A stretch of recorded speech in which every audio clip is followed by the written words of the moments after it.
There's agenda, should be enough for, we can share copies for husband and wife, that'd be fine, but otherwise everybody should be able to get one so you can see what's on the list.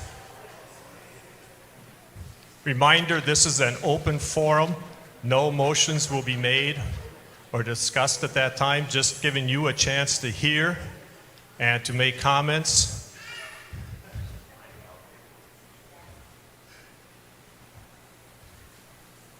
And then one of the last things on the list that you'll see is that there is a there is a voters meeting scheduled for Tuesday, September 14th.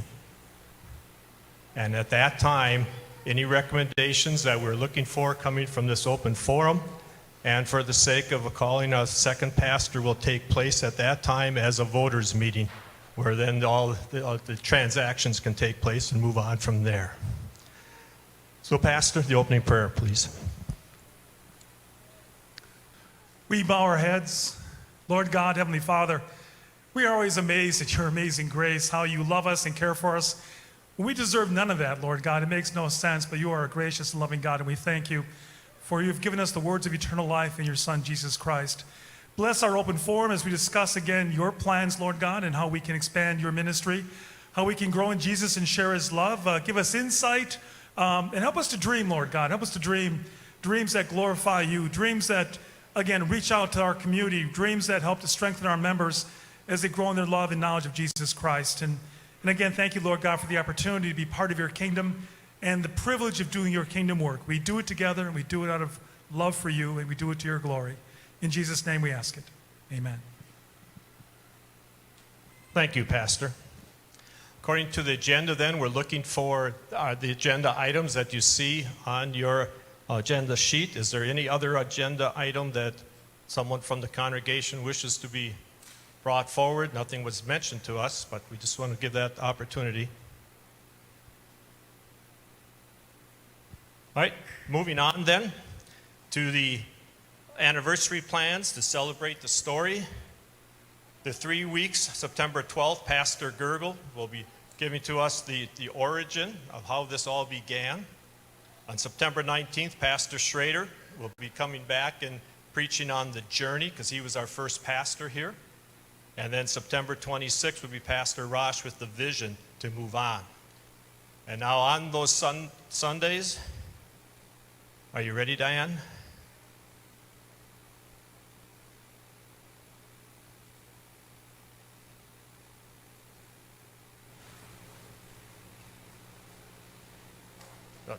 They can pick.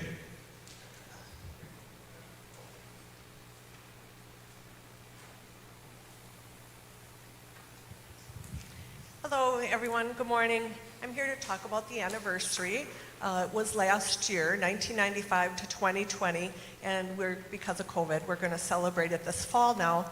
Not Labor Day weekend, but the next 3 weekends. And we have sheets and information there. The first weekend will be September 12th. The David Star story. There's so much history from David Star. That's our roots, really. They're the mother congregation that started Morning Star. So we're going to have Pastor Gergel record a sermon up at MLC, because he's the president up there. He won't be able to come down and do it personally, but we're going to record it, so he'll be in every service that weekend.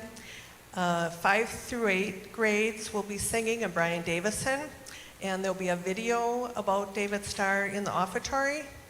And after church, there'll be a little updated coffee bar now that we're going to do for all 3 weeks, with some different names for the coffee drinks and smoothies and things. After that service, there'll be a brat potluck, congregational potluck outside. We will be giving everyone a free Celebrate the Story t-shirt, the whole congregation, so you guys can pick those up that day. And we're encouraging, for you to bring bagel games and things, and just have fellowship on the lawn out there. We're going to close the parking lot for all 3 of those weekends from 11:30 to 1 o'clock for the safety of the kids. If you have to leave earlier, just park on the road then. And then at 1 o'clock, we'll dismiss like they usually do for school if you want to leave. but we'll just try to keep the parking lot closed for the kids' safety. September 19th will be the Morning Star story. Our very first pastor, Pastor Schrader, will be coming. Pastor Gergel was our vacancy pastor in 1995 in January until July, until Pastor Schrader came. So on September 19th, Pastor Schrader will come. The Rejoice choir will sing. Pastor Schrader's from California, by the way, so he's coming quite a ways. Youth Praise will sing. The praise band will be here. We'll have a video telling the Morning Star story in the offertory. 3K and 4K will be incorporated, like a day for them. They'll come, the families will come and also eat the meal that day, and there will be, I think, a bounce house or something fun like that for the kids. The meal that day will be hamburger, potato salad, all-American kind of thing. And then we're going to try to have like 25 teams of amazing family relays, 6 to 8 people, mixture of ages on the relay teams, competing against each other. Also that day from 1 to 3:30, there's going to be a special gathering at the Jackson Fire Hall where it all began, where Morning Star began, for the founding fathers and their families. And we'll reminisce and we'll show a historical picture video there. We'll show that video another time here at church.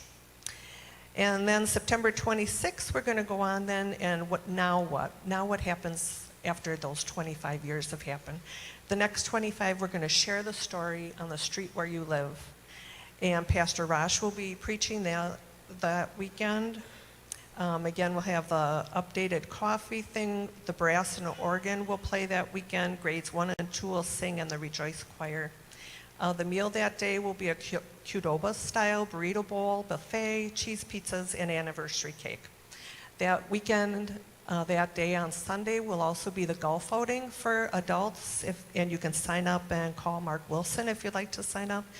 And then also, keeping with that theme, the Cars family is going to make our own chipping and putting challenge course out on our Morning Star property for any little foursomes and kids and parents that would like to go out there and test your skills.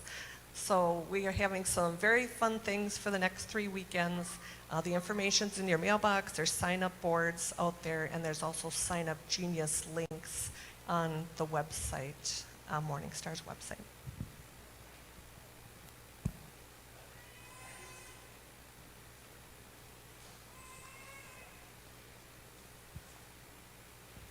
We are live streaming this, so if your friends say what was going on, you can tell them. They will be put on our air. And so if you are speaking and want to make sure your question is heard, either we'll repeat your question or please ask for a mic so that it can get onto the live streaming as well. We're moving now and then to the unless someone has a question about the anniversary. I mean, you've got the slip in your mailboxes. Please check and grab those. Right. Moving on to then the expansion plans, and John Mulcantine will lead us in that.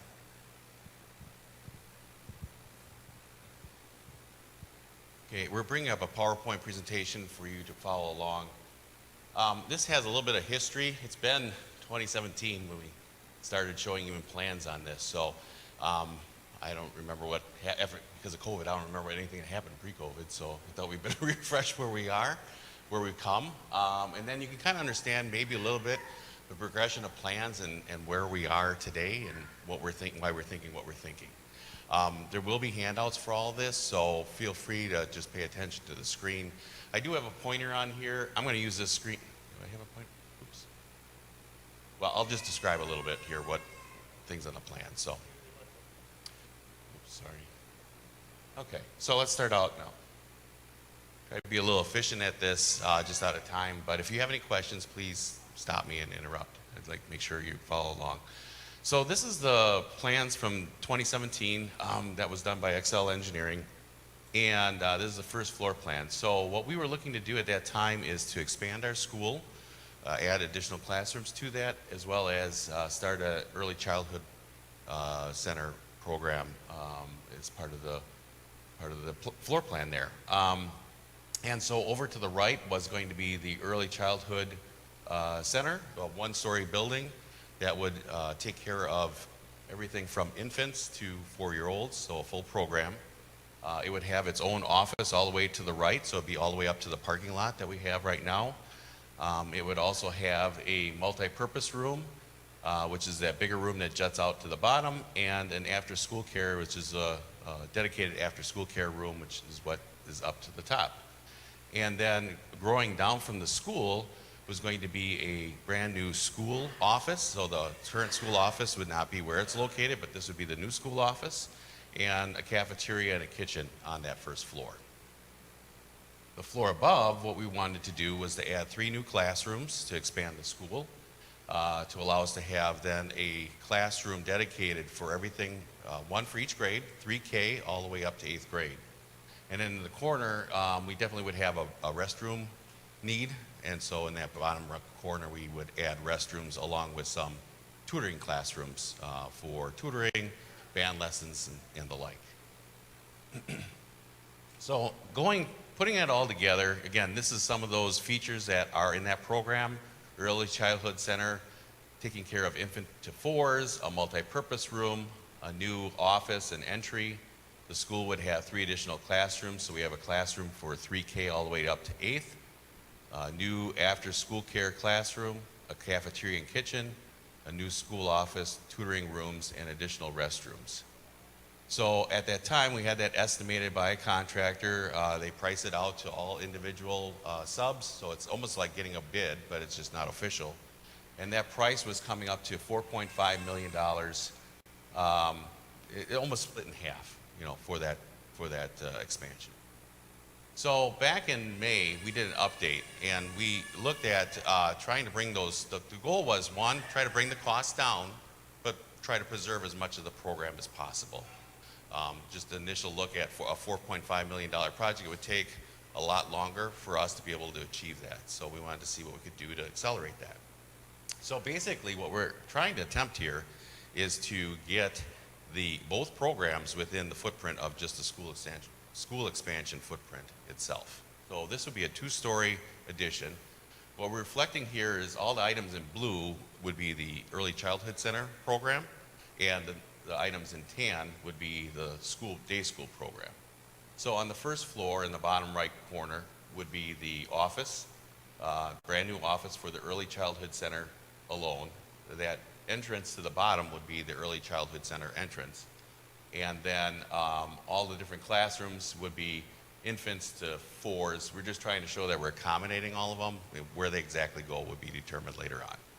And then on the lowest floor, we would have a brand new classroom over to the bottom left. That's 4K school. And then our current 3K classroom behind the current school office would still be the 3K classroom. And then the school office would remain as is, which would be, right off the vestibule would be the school office for the secretary, but the principal's office would still be within the church as it is today. Up on the upper floor, we would be able to add 4 additional classrooms instead of 3. So what we did is we took the bottom right corner where the bathrooms were and turned that into a classroom. But we still have the bathroom needs, and so what we're doing is we're taking the 2-story space that's on the side of the stage of the gym. So on the one side, it's basically ball storage or access to the gym. It's a 2-story space. We're going to add a floor in there and put a bathroom above it. And then the same thing with the kitchen that's currently there. That's a 2-story space with just a low ceiling. We're going to put a floor in there and add a bathroom in there. So by not adding any more square footage or footprint to the building, we are getting those bathrooms taken care of on the second floor. And then obviously when you put that bathroom in above the kitchen area, we would have to remodel the kitchen below. So in doing so, these are the program features from before. Everything that's listed there was on that original checklist that we had of what we wanted to do. And I've lined out a few of the items that were not able to be achieved with that smaller footprint. So for the Early Childhood Center, we still are providing a solution that will address infant to 4. So we'll have a classroom for all of those age groups. The multi-purpose room for the Early Childhood Center was not included then as part of this footprint. The new office is part of this footprint. And then for the school expansion, instead of 3 additional classrooms, we'll be providing 4. So it'll be a dedicated classroom from 3K to 8th grade. There's not a special dedicated after-school care classroom in this plan. There's no cafeteria or kitchen. We would be remodeling the kitchen that we have instead. There's no new school office, but the school office remains in the church, and the principal's office the school office would remain where it is, and the principal office would be in the church. And there would be additional restrooms on the second floor. Some additional things that maybe weren't even part of that original estimate, we are looking to provide a connector drive around the building, and I'll show that in a graphic coming up, as well as a dedicated early childhood center playground for them to operate or to play outside. And then we also included a project that's been coming up here, which is re-roofing the whole entire existing school. So the price of that, the cost of the school itself would be $2.1 million for this solution. In addition to that, there's some owner costs, which is hiring the architect, furnishings, some other items like that. That adds up to $400,000. That connector drive and playground is another $70,000, and the re-roofing of the school project is $196,000 to do that project. So for this package alone, which has some items that are not included, but also some new items, that total estimate is roughly $2.8 million. So comparing that to the 2017 plan, that reduces the cost of the project by $1.7 million to do it this way. Now today, what we want to do is we want to basically look at that same floor plan, but present adding on 2 additional classrooms to the end of the school here. And it just provides us a little extra capacity, which we'll demonstrate, and a little extra flexibility going forward.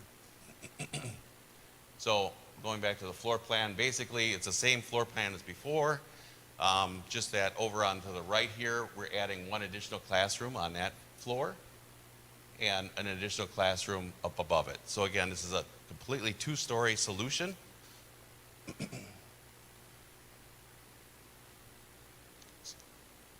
And then getting in a little bit into the site plan, some things that we were referencing before.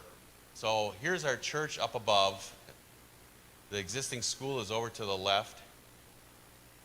So right here is a school.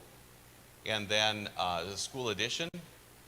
And what we wanted to show here is that the school addition, another benefit of not doing the 2017 plan is that the footprint of the ECC was landing into the playground. So we'd have an additional cost of having to relocate the playground. This avoids doing that with the exception, I think, of 1 swing set that's in the way. So we avoid that work. We would construct a ECC playground that's directly right of the trees at the school. And then this gray area that's going around the school, that's our emergency access for the school right now for the fire department to access the school in case of an emergency.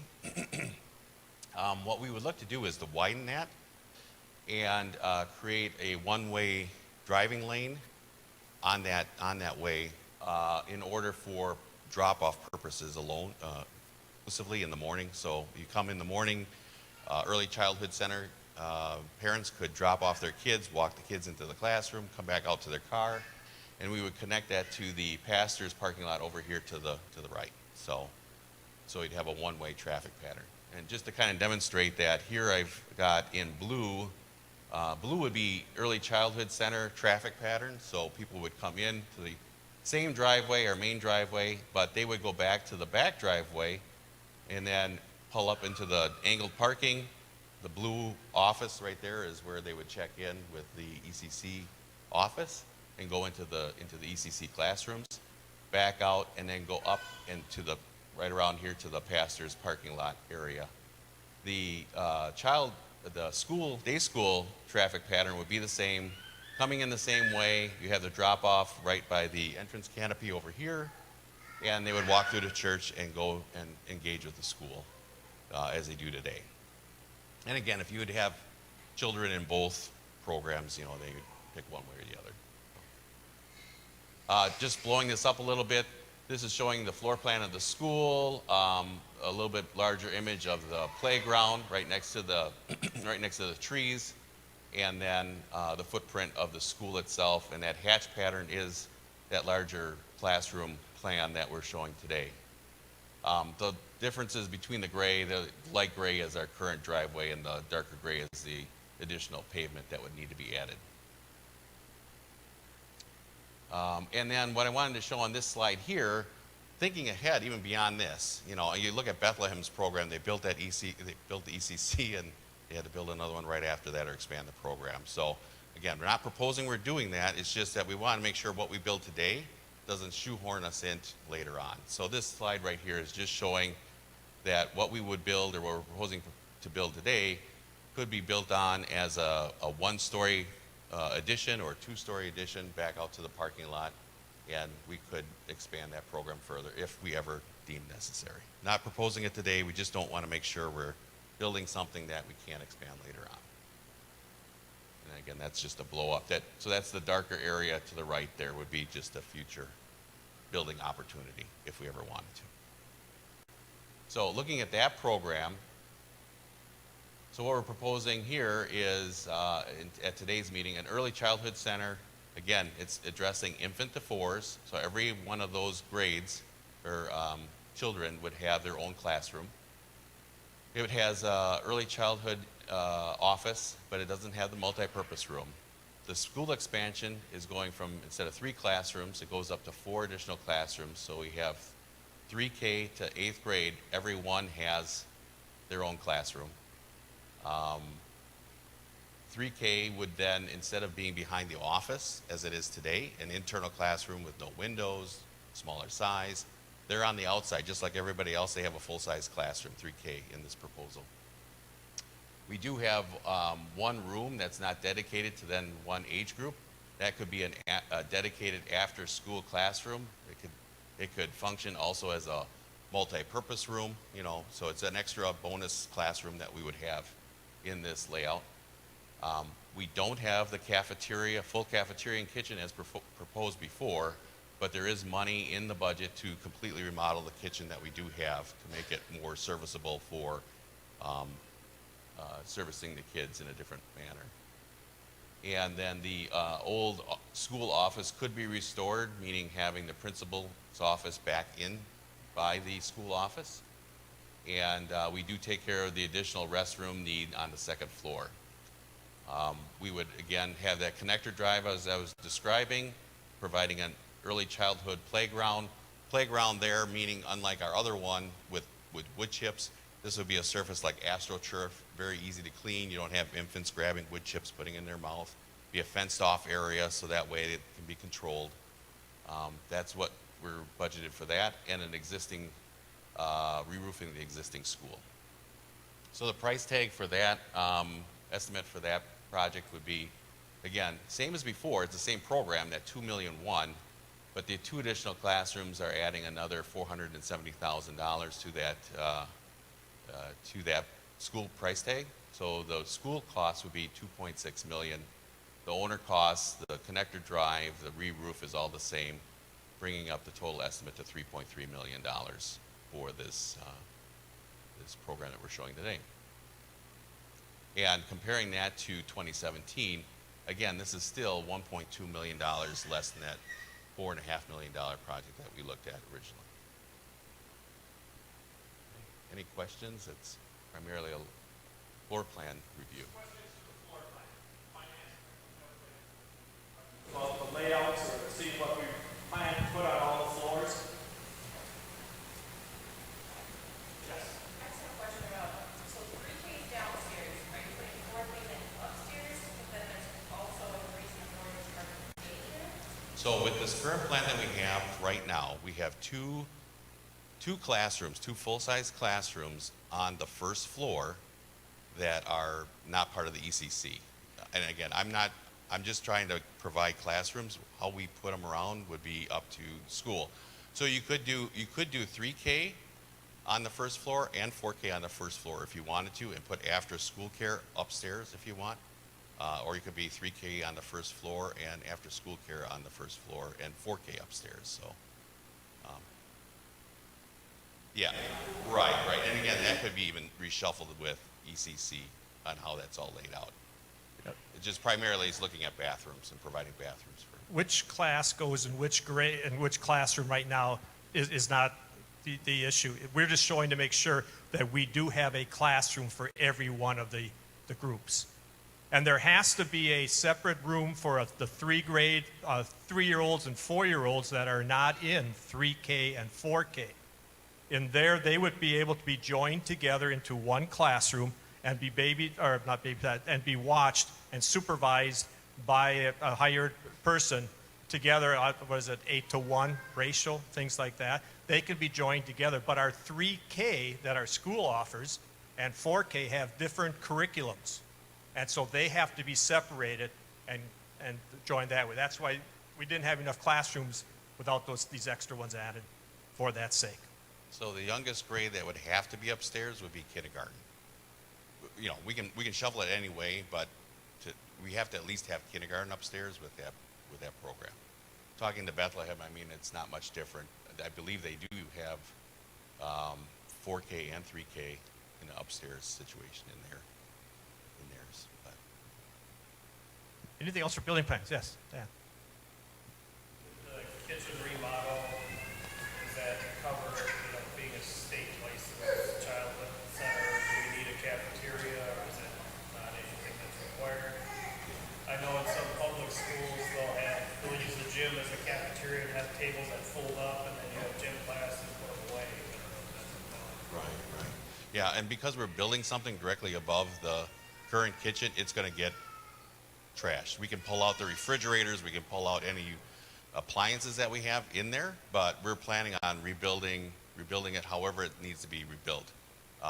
It's going to have to be the same footprint. So we can have more warming ovens in there if that would be helpful. We can have more refrigeration in there if that would be helpful. But it would have to be the same footprint. And so with that, it will be a more condensed model than the kitchen that was shown on the original plan, but that was one of the sacrifices that we had seen. As far as the gym and using that as a cafeteria function, I know from what I've heard, the gym is going to be a very busy place with it's already a busy place, and then you add in a whole nother function on top of that, it'll be a pretty busy place. So to be able to do eating in there and transitioning, that might be pretty difficult. So probably the eating solution would be in the classrooms. Mike? Yeah. 27 years ago, or thereabouts, I was privileged to serve with some gentlemen in this room on the original building committee. Would you raise your hand if you were a part of that? Yep. I would never, ever, ever want to look back at that committee and say we were short-sighted. After all, we had planned a building that had 2 extra classrooms. Where are those 2 extra classrooms? They're not extra anymore.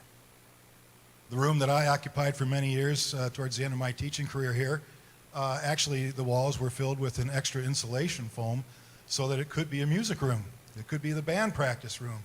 It never had the opportunity to be used that way. As I said, I would not accuse our building committee of being short-sighted because the building did serve us well for many, many years.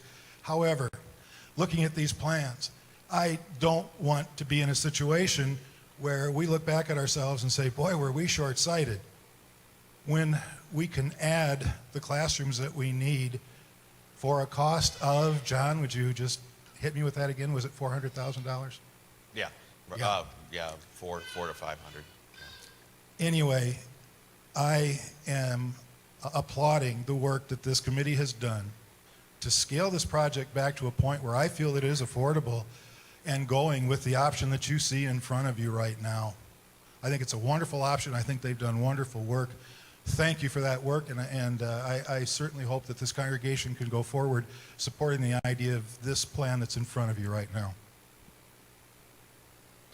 One thing I wanted to add too, we tried to present this in a real simplified form. It's a lot of information all at once, so we're not trying to hide anything here, but just to give you a little bit of an idea when we talk about these numbers here, when we add those numbers, we do have money in there to furnish the school. We have money in there for AV in the school. We have money in there for security of the school. We know we have high water problems when we built the school. We have additional foundation costs in the money, or in the estimates to address that. So we're not building you a shell and say good luck. Now we need more money for the furnishings and all that. Those costs are in this number here as well. And so we just wanted to make sure that we are presenting a number that you understand a little bit better. It's not short-sighted. And in addition to that, there's also a contingency, an owner contingency of 5% in that. Contingency, if you don't know what that means, it's kind of like you don't know what's coming down the road while you're doing this process. And if you max out what you say we're gonna borrow, and then you run up short and you have no additional funds, then you're kind of stuck. This way, that would be money we may not even need to spend as a result of this. Yes.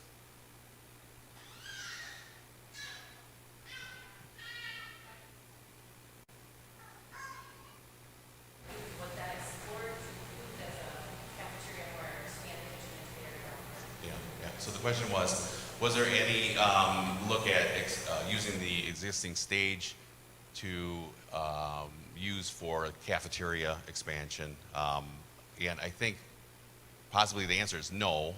Just simply, we didn't explore it a whole lot. The stage has been explored for a number of different reasons. We looked at it for classrooms. We looked at it for a number of different things. And one, just because of the elevation change, it does create a little bit of a challenge right there alone.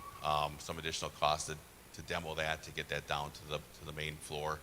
And it also would remove some another program we do, which would be, if we do any theatrics or plays or anything like that, presentations in there, it would be one more asset that would be lost. But if that's something that people would like to explore, we could look at it to even see what seating capacity we could gain by even looking at incorporating that, or additional kitchen capacity. So.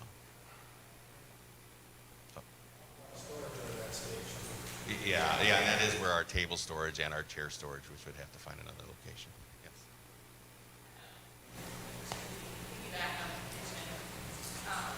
And again, we're new here, so I don't kind of know what's all going on with coming from Bethlehem. I know the hot lunch program for the school is very minimal. But when you're talking about providing possible lunch for a child here, it's, like those kids, you probably already have, it sounds like you're talking about Bethlehem, but there's a high percentage of child care kids that take hot lunch. And that's not through public school, like Bethlehem provides that lunch themselves. But I've helped serve hot lunch at Bethlehem at the same time as the child care is getting their lunches ready, and there's not an ounce of counter space left. So I don't even know how many kids this all fits, but I would plan that like 75% of those kids are going to be getting lunch from the kitchen if you operate. So I guess I don't even know, I can't tell proportional how big that kitchen is compared to Bethlehem's, but you're going to need a lot of space in the kitchen if you're providing to offer lunch to child care. Well, a lot for kids. To start. Well, a lot for kids. Yeah, so we'll have, so the commentary, just for the case of the broadcast, is that talking about the kitchen itself and comparing it to Bethlehem, that the kitchen does have a high importance. There is a lot of use that goes on there. About 75% of the kids there participate in lunch program in some way. So, yeah, we're definitely not trying to minimize it by any means. Yeah, right, School doesn't seem to be that big. right. Which is fine. It's just a question. And maybe you don't even offer lunch to the child care, I don't know. Right. But if you do, it's just kind of Yeah. No, and again, by all means, don't assume that with that being the part of the program that got minimized the most, that we count that as something of the least. It's just that it's to be able to get this to work, either we have to do all ECC or all school, or none of one or none of the other. And those were the two big elephants we had to get in the room first, and then we had to figure out what mice we could fit in after that. And so, as a result, kind of how this played out. Yes. As you make these plans, you have like a 3-year-old chapter and a 4-year-old chapter and a separate 3 plan.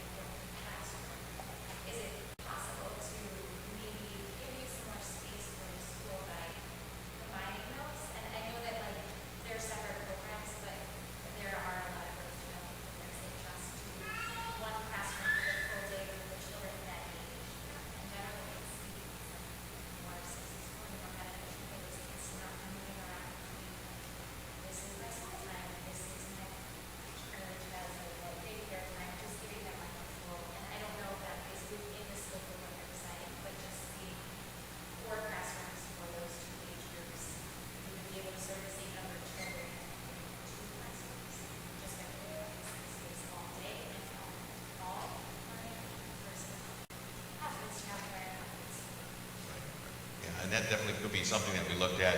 With this program right here, we have 4 classrooms to give us the full flexibility of any of those situations. Looking at some other programs that are out there, the daycare program, ECC daycare program, is run much differently than a 3K or 4K program. You know, sometimes they're offered, daycare program is for taking care of your child during your workday many times, and so it's a full day program.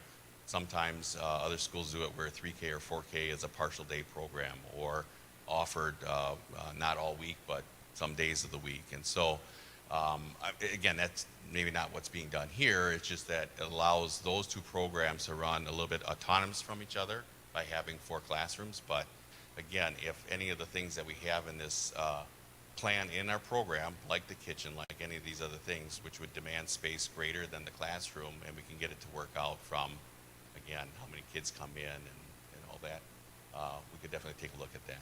So. We will have time at the end of the program for questions and answers, so if you have a question that comes up yet about the plans, please bring it up at that time. We'll just try to keep moving here to keep going. Ben, you want to take yours because you have both those plans on? Yeah, the handout real quick, this is just summary. So hopefully to try to keep this, we had Plan A, which had the 4 classrooms on the 2nd floor, and then really just showing Plan B is the same except we're adding additional rooms, a room on the 1st floor and the 2nd floor. I think what we should definitely keep in mind is we're trying to create space. This provides us more space, Plan B, which provides us more flexibility to maybe be able to do a lot of the additional items that have already been brought up here. And I think part of, too, with the ECC, part of that's going to, how that program works out is going to be partially dictated by an ECC director, which we'll have to call as part of this process, and their recommendations on how this will work. So, I mean, John and the building committee have done a great job of creating the space, and then how that space gets used will, you know, we have ideas, but it's not to say that ideas might not change. And then I just have on here benefits of Plan A. There's some limitations to it and why we think Plan B, those 2 extra classrooms are important. And then Eric's going to talk about financing here. I just have real high-level financing term costs, just so that you're aware of like what that might entail. So, and then Dar here is going to be handing out more of the nitty-gritty numbers around the financing, and then that'll be what Eric talks about here. So it may be worthwhile to quick grab that. I know it's a lot of information we're handing out to you, so hopefully you'll have time to, you know, take it home, and maybe you'll have more questions after you have a chance to go through it also in more detail and get back to us. Ben, so what you guys are seeing right now is the financial look, very similar look that we had last time. It's actually scaled down and updated with the numbers that were shown earlier in this meeting. What this sheet is showing is what the project cost would be, and then what the ECC can deliver from an operating income standpoint once all expenses are paid, and really what that means for our mortgage long term. So this look here is the original shell that's not the last option that you saw. So it's within the original shell, not the 2 additional classrooms that we proposed. This is Plan A. Thank you. So $2.8 million. If you assume 20% down payment, you're looking at that $2.2 million number. When you add on the existing church loan, we're going to be looking at just shy of $2.9 million of new debt that we're going to be tacking on for Morning Star. The one big call out here is that 4.5% in 25-year mortgage. Typically for a project of this size in years past, there's a 5% term at 20 years. DAR went to the bank just to get some preliminary quotes for our project. They actually said we can go in at 4.5%, 25 years, and they also said for the first 2 years of our project, all we have to do is pay down the interest. We don't actually have to pay down the principal mortgage of the building project. So that helps us as we try to build up to scale with the ECC and try to get to full capacity. It allows us to basically save about, in this plan, little more than $5,000 a month on our mortgage while we ramp up on the ECC. Okay? So 20% down, the contribution from the ECC is $4,274. That's saying after we pay all of our expenses, all of the salaries every single month, that's what we'll have as income that we can utilize, in this case, to pay down the mortgage.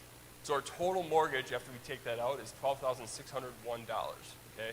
That last row here that you see, the $6,948, that number is basically saying what's the difference in mortgage that we would have to pay over what we're paying right now, okay? So right now we're paying $5,653. We would be moving to $12,601. So that's what that difference is showing there, okay?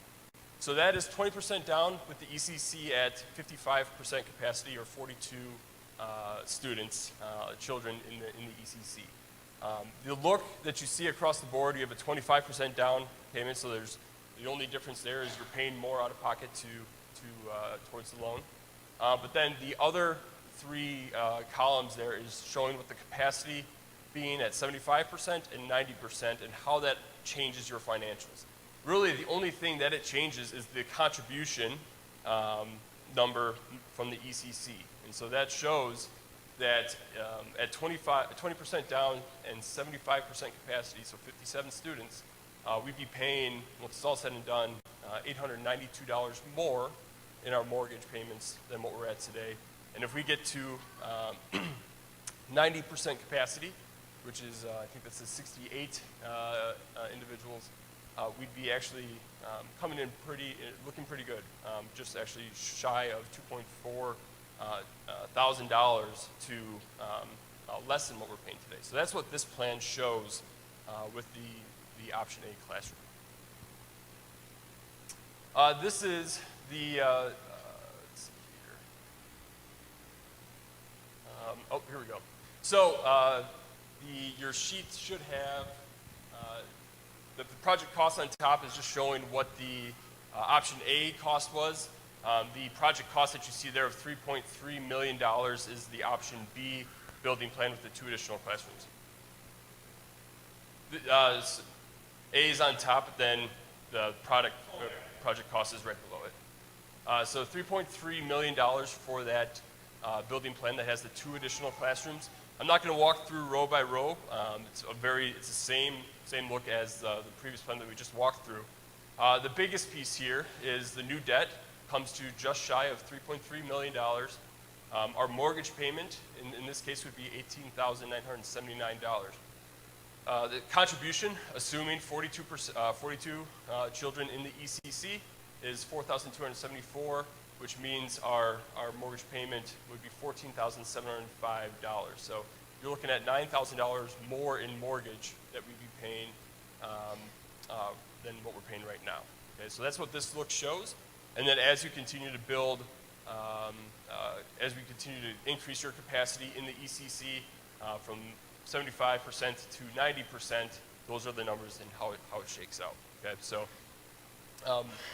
my key takeaway from this slide, and this is the option B here, is even with the 2 additional classrooms for around $400,000 to $500,000, gives us the additional space, and at the end of the day, once we get to that full capacity, and obviously there's going to be a lot of work to get there and to be able to do that, we're actually looking at a pretty favorable position from a mortgage perspective and how the finances actually come together. So any questions with what you have seen here from a financial perspective?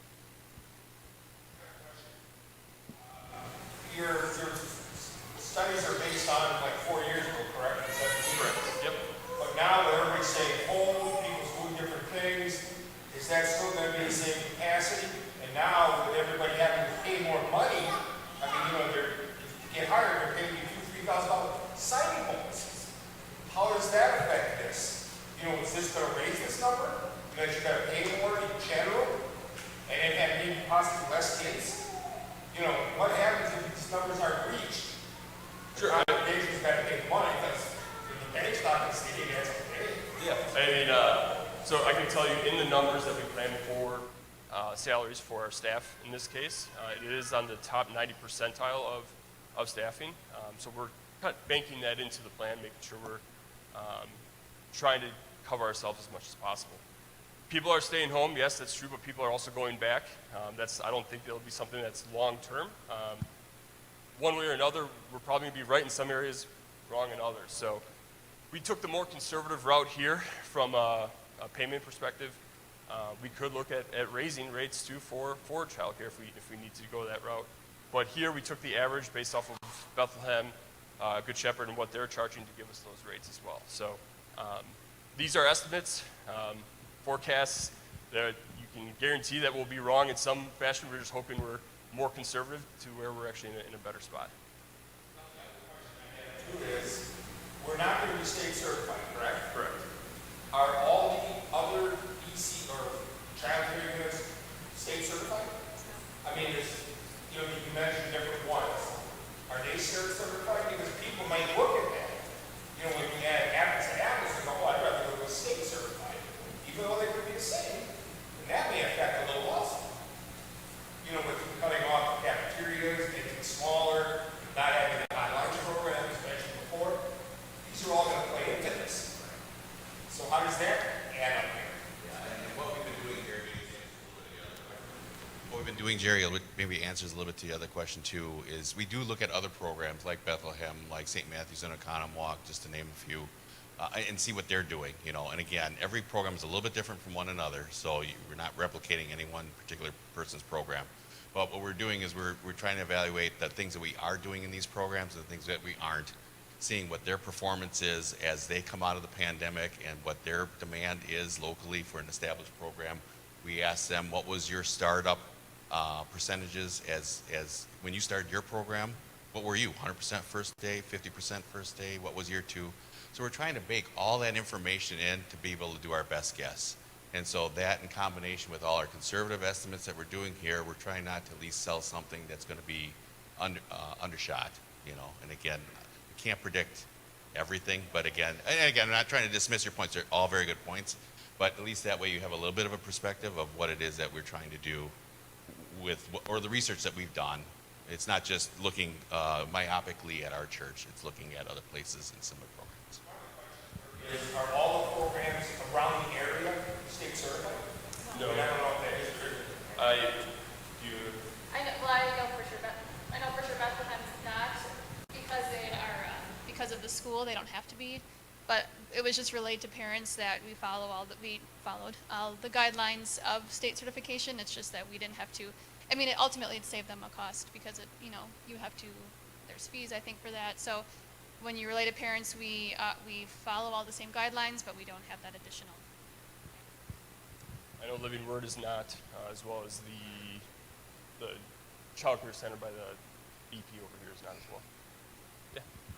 One thing, as we're really getting diving into numbers and looking at everything, it probably would be good to have a refresher on that big research that we did that's separate. Well, can you remind me with the company? Generis that did the full research, location to Highway 60, the amount of people moving in, the location of other child care centers. So it was beyond just talking to other congregations. There was some really serious amount of research that went into giving us the green light, which would also attribute to some of the numbers that might be even coming in more conservative. Yeah, no, it's a good point. So 4 years ago, we did hire a firm to look at the surrounding area to understand how is our ECC, if we wanted to move forward with an ECC, how would that actually play out? And the overwhelming feedback was you have a great opportunity here in Jackson. There's not a lot of options here in Jackson, first and foremost. You can pull from West Bend, Slinger, Hartford, even Germantown if they're coming up.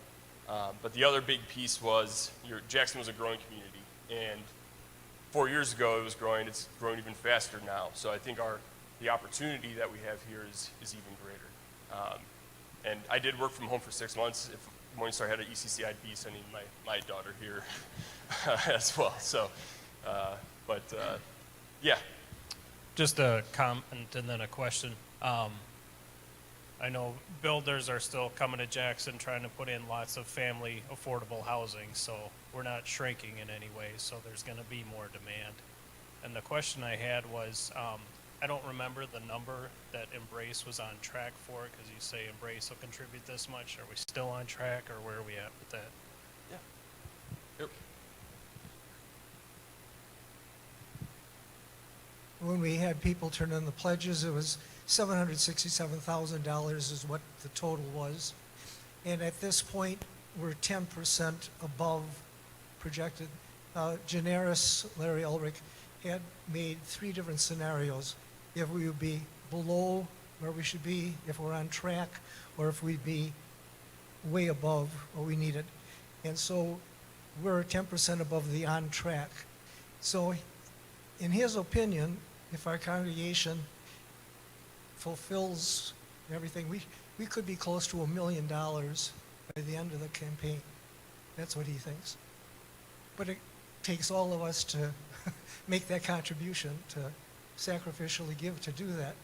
And as you can see up there, the more money we give, the less the mortgage payment.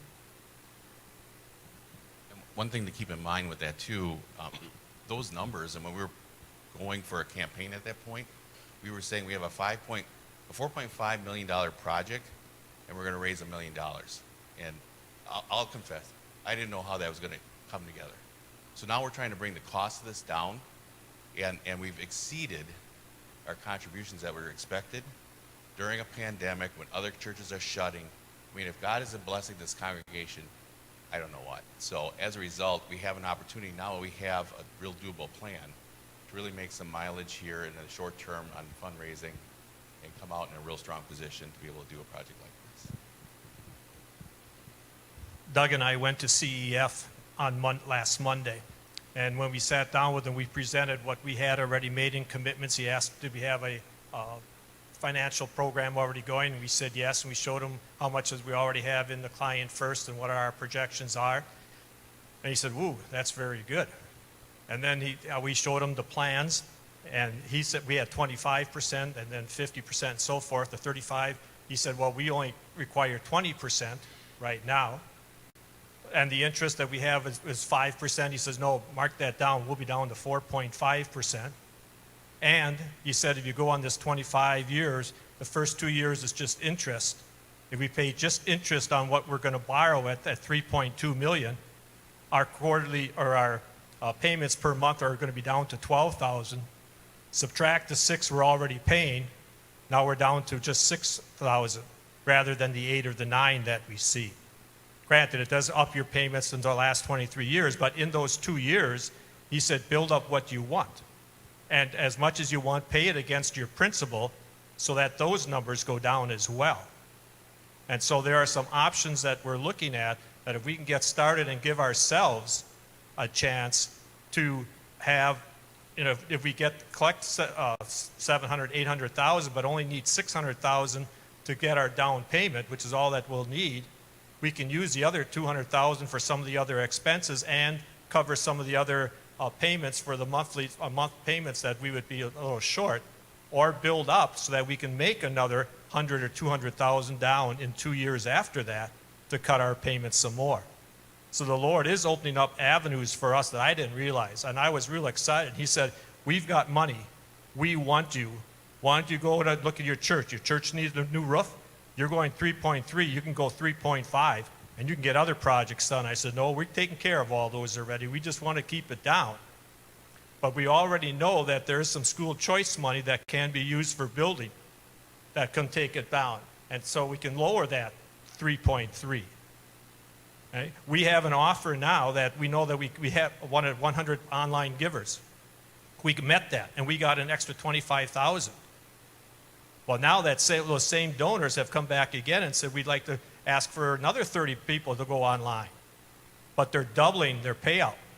For every person going online in the next several months, they will pay $1,000 to the Embrace program just to get us online. And if we meet that, they'll, instead of $10,000, they're going to give us $20,000. So if we get another 25 people to join that have already added from the first time in there, we would wind up with an additional $50,000. with the $50,000 from school choice, that's another $100,000. Don't you think the Lord is opening up doors for us? I mean, we don't want to talk about money, I know, but it comes to mind. We need space. And that's why, as a council, we really want to come back to you at that next voters meeting on September 14th, okay, with the recommendation that we want Plan B. We need the extra rooms. And we can financially, I think, look at it and be able to go with it.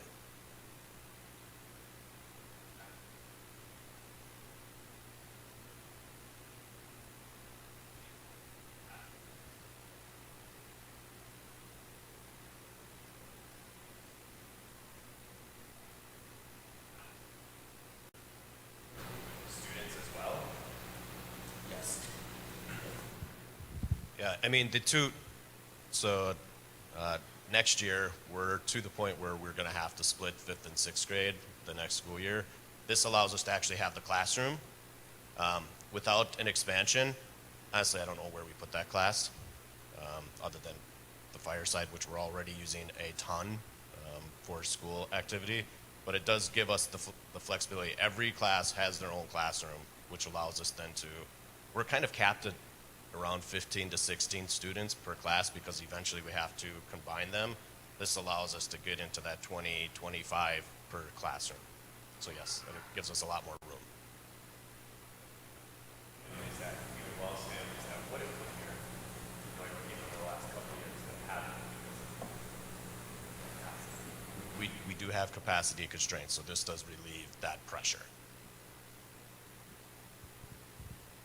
Any other questions to the finances? Yeah. Sure. I'm sorry. It's open forum. Okay. Yeah, I know that. She played marimbas with my son. Talking was not a uncommon thing. My son talks too. I just have a general comment. As a new family, first of all, we are like super thankful to be here, and first week of school went great for our kids. But I can tell you firsthand, watching my 5th grade daughters go in that classroom, there were 28 kids. I mean, it is busting at the seams. And they came home and they said, yeah, the day was great, but we were so overwhelmed. Because like they didn't even know Madison and the hobby was there. But I don't know where she sits. Right?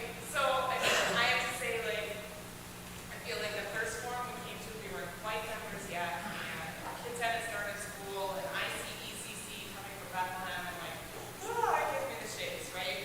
But I think like what you guys have put together is amazing. The fact that it allows for more classrooms is amazing. The need for childcare is not going away. Like the gentleman said, I'm sorry, I don't know your name, but even people working from home need childcare. Maybe even more than they did before, because the kids are running behind in the Zoom meetings, naked sometimes, right? So like the need for childcare is not going away. So I think this is amazing. I think Dar, I still feel weird calling you that, but you are right, like God is clearly blessing the financial side. My biggest thing is pray for staff. Like that's the only thing when I look at this that makes me nervous is we need quality workers and everyone is looking for workers right now. So if we can staff it, it's a great plan. And that's up to God to lead the right people, to lead us to set wages that can be competitive. I think that's the biggest piece of this, at least for me, that I pray for. I think the need for space is undeniable. And you guys have a great thing going. Any other questions on that? Moving down then to the third source, we could not go out and ask a lot of businesses, yes, our foundations as to whether they'd be willing to give us the money because we didn't know what we were asking for. We didn't know what we were going to build. But now at least we know where we're headed. Siebert Foundation, we go with them. They need to have some applications in by November, middle of November. But now they want to go and support the idea of the building concept. The Antioch, which is Quick Trip, they don't want to go for the building. They want to go for the programs. But now if we go for the ECC, we can say, hey, we need furniture for the ECC. And so what we've put in that $410,000 for our furnishings, some of that we can maybe get from the Antioch. We've got the pledge in front of us for the online givers. Okay, another money there on the school choice. So we're looking at different ways where we can come and be able to bring the extra money so we can bring that amount down and be able to come up with something that is affordable for us. We are a growing congregation. We're over 1,000 members now. Okay? The Lord has blessed us all with stimulus money that we didn't expect. Did we give back to the Lord? Or did we just nicely buy something special? I mean, there are other ways where we can look that yes, I think our giving can go up. I think we have the potential here. And I think what has come about with the numbers that they put, as it was mentioned by John, we did not scrape the bottom. We went and put barriers in between so we would have meet costs that were comparable to what the world's looking for. And so now it's just a matter of back in September for the next move.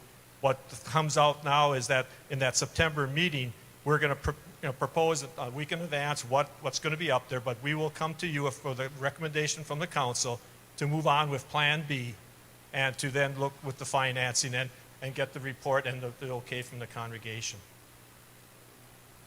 But if you have some things that say that's not really what we want, then we need to hear it. The council needs to hear it. Okay? The people that spoke up here are willing to stand up and do work for something. Yes?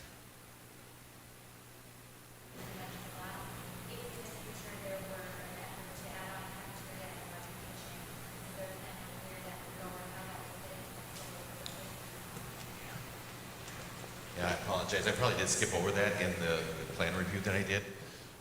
And that was looking, again, we can revisit the kitchen today, what we want to do today with whatever plan we have. But when we did talk about, an additional phase later on, the kitchen was planned to be right in front of the gymnasium area. So what we did look at is any plumbing that we put underneath there could adapt if we wanted to retroactively go and put the kitchen back in that placement. Just because it's close to the gym, it's in the knuckle between the school and the ECC. We could do that in a future point.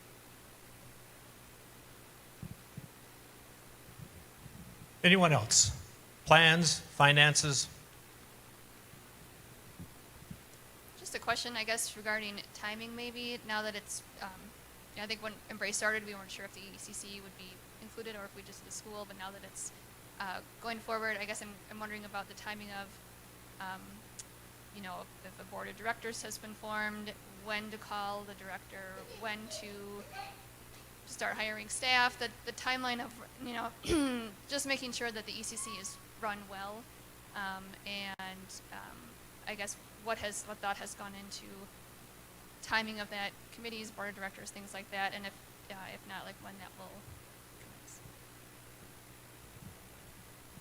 That has all been discussed already at the council, but not planned for, okay? We have a list of things that we know have to be done. We need to be talking with the CEF by November, so we have to have all that done before that. We cannot make any movements now until we pass as a congregation. That's why as soon as we can for that September 14th meeting, we want to have those plans done and then go out. And then, yes, we're going to have to start laying out. We need a separate, board of control for the ECC and to work with that. And that's why with the idea that if we would go with possibly just the interest rate for only for the 2 years that we start with, we wouldn't necessarily have to have a large enrollment in these. We could start with a 3K or 4K. These are just thoughts off the head right now, that we could afford that much and then finalize the ECC during that first year of existence and jump fully in the second one. So those are just options we've talked about, but we haven't put down on paper yet. Yes, we need to have plans ready to go within and connect building people, you said, in at least several weeks. So that CEF can get the information by November so that they can give us the okay. By then we can sign by the end of February and we start building in March. That's March of 2022 with hopes of finishing in fall of 2022, not another year from now. Anyone else on those points? Always will. Yes.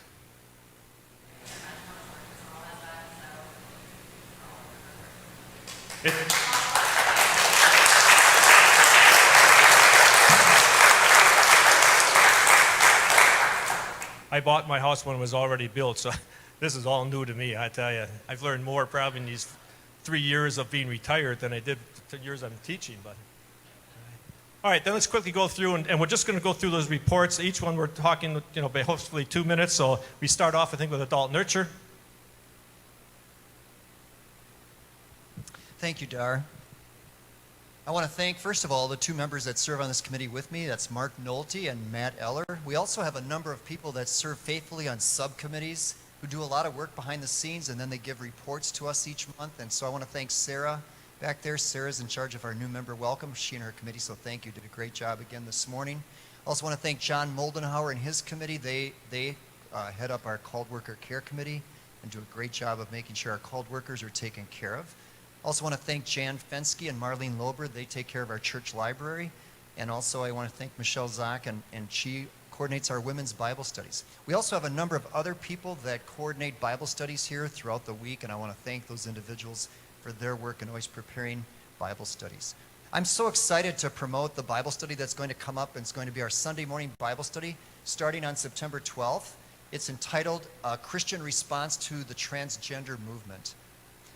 In my humble opinion, Professor Paul Wendland, who's going to lead this Bible study, he's a professor at our seminary, is one of the most gifted teachers in our synod.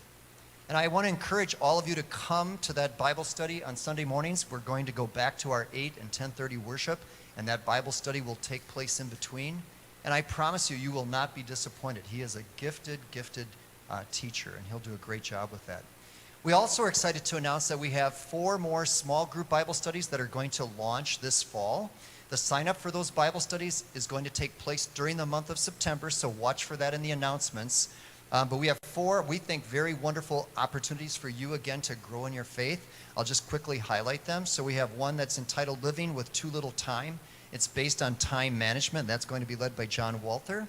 So thank you, John. Another one, Fireproof Your Marriage. That's going to be led by our staff minister, Tom Banasak. Thank you, Tom, for your willingness to lead that. Bringing Jesus into Our Family, Christian Parenting, is going to be led by Sarah Reich. And then the 4th one, Failing Forward in Our Prayer Life, will be led by John Shanik. So again, watch for those to be advertised through the month of September. The deadline for signing up for those will be the last Sunday of September. And then once the committee or the group is formed, they will get together and decide 4 dates that work for everybody through the months of October and November. So again, very excited. One other group that we're hoping to resurrect is the Shepherds Group. We've had some people that have served faithfully on that, Phil Protratz and Jan Fensky, Jan and Jim and Gail, as well as the Trouts, George and Nan. Thank you so much for your faithful work, and we're hoping that we can get that program up and running again this fall. So that's my report. Thank you very much. I'll hand it off to Eric. Thanks, Jerry. For the worship board, we have Kurt Jan and Jack Emmerich, who's also on the board, but we also have Diane Boehm, who does a lot of work for us with setting up our worship services. Rachel Middlestad, Amy Nolte, a ton of individuals that make this ship run. So thank you to everybody for all your efforts. 2 things I want to highlight here. First up, we talked about it at the last open forum. We have a new hymnal coming from the Wells. And it's coming here actually very soon, fall of this year. We don't know the exact timing yet from the synod, but here hopefully in a few months the new hymnal will be out. Our approach right now is to get the leaders and anybody that plays organ, piano, etc., a copy of those hymnals so they can get familiar with new hymns. And then we'll be looking to integrate the new hymnal starting in December, January timeframe, where we're going to be looking to very similar to how we did the Bibles that are in the pews, looking at trying to get donations, trying to find ways to purchase the hymnal. Right now, I think it's $24 or $25 per hymnal.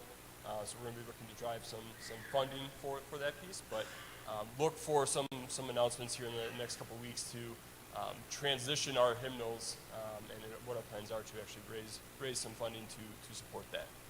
The next piece is the 25th anniversary. Diane, thank you so much for leading the efforts there.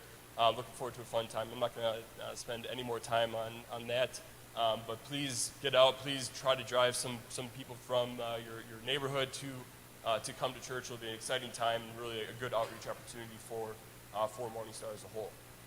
The final piece here is I have a note on contemporary. We're going to be looking at what can we do differently.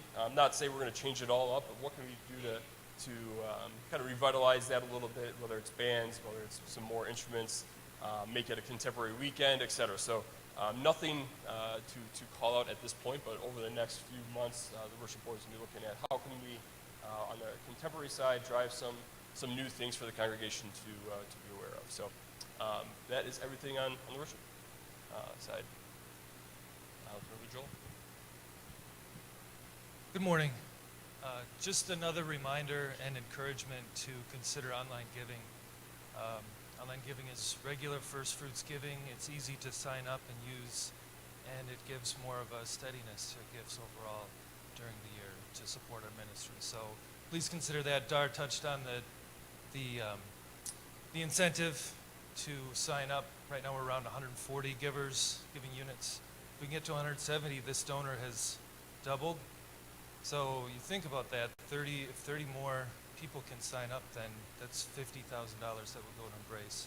So please consider that. And then secondly, we'll have in our September meeting a little more intentional to give people a call. Most of what gets done around here is through volunteers. So we're going to be contacting some people to get more individuals to help with work nights, with some cleaning, and so forth. Thank you.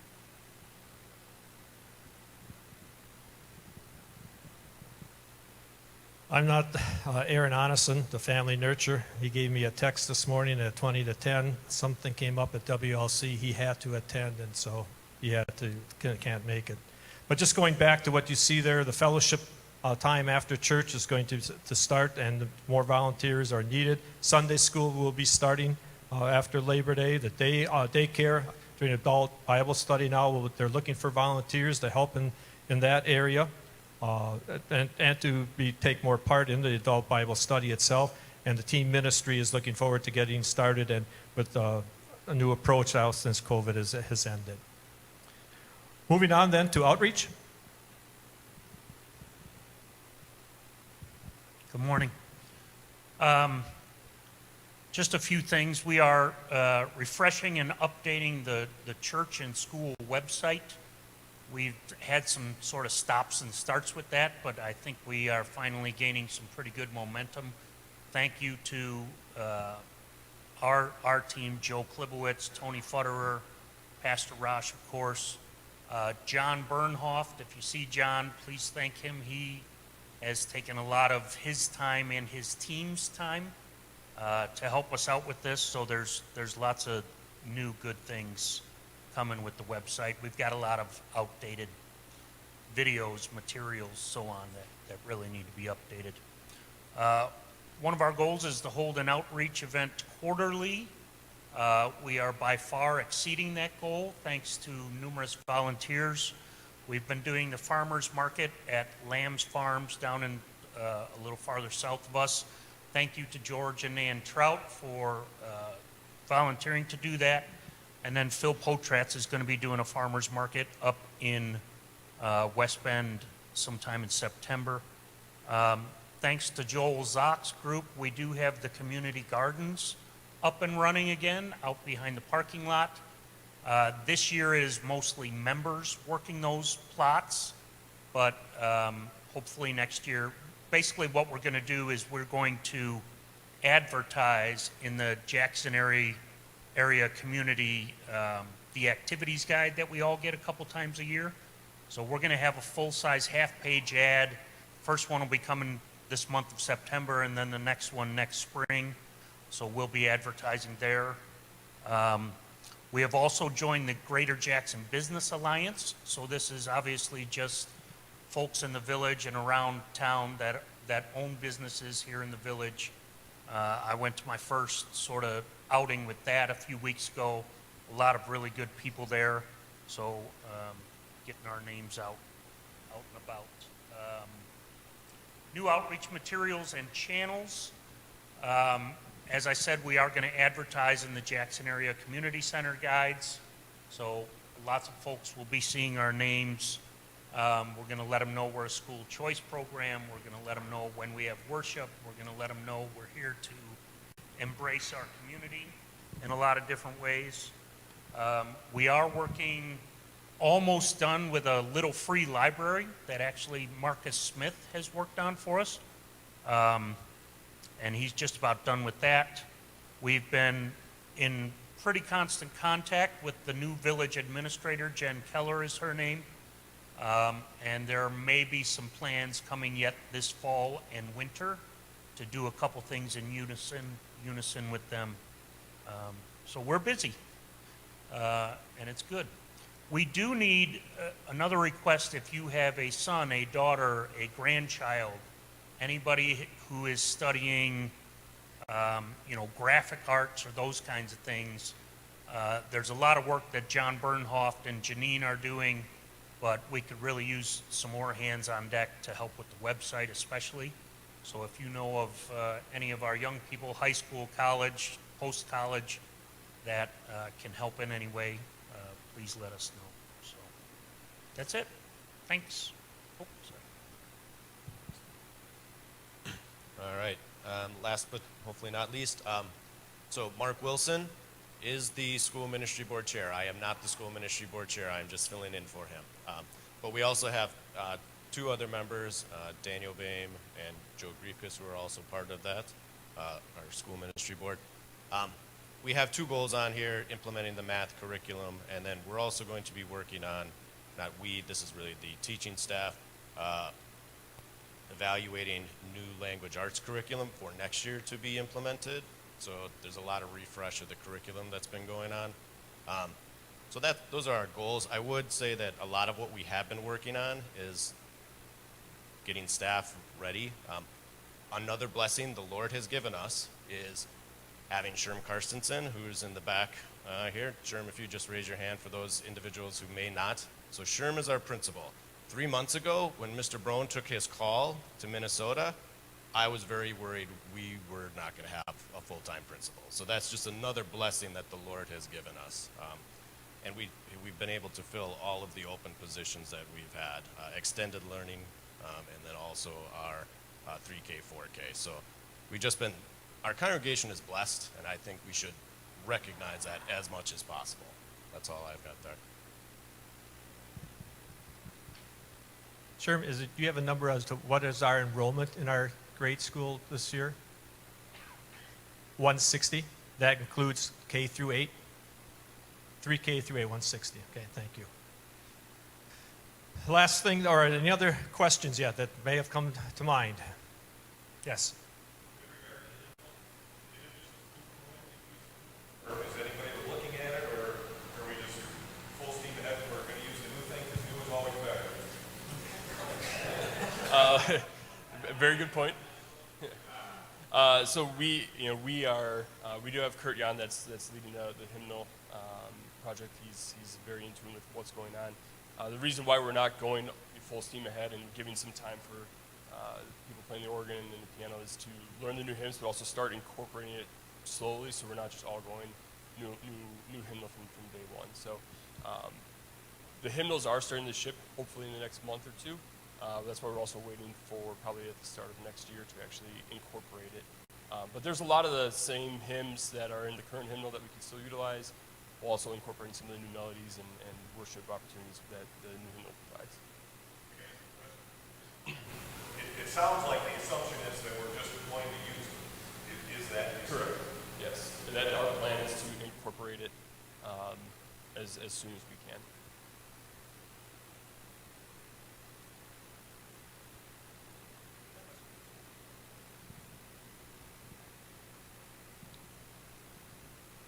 If not, I encourage all of you to put mark Tuesday, September 14th on your calendars, 7 o'clock.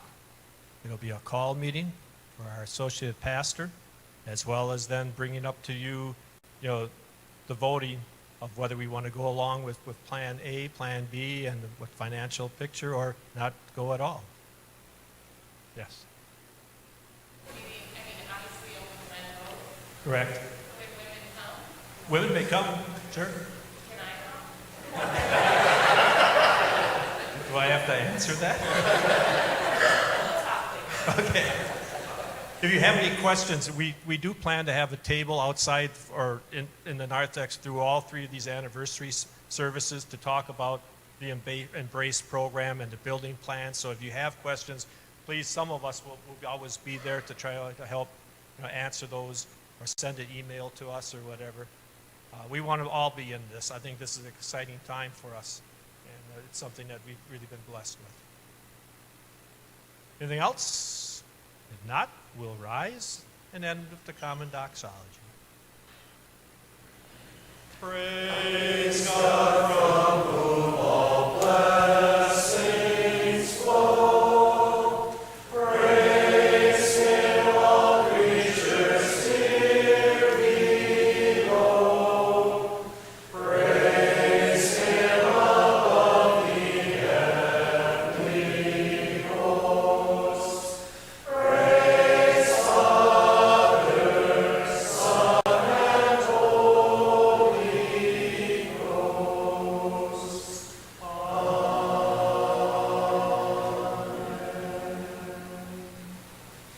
Choir is Wednesday at 7 p.m. You sounded great, people. It was a joy being up here. You sounded great.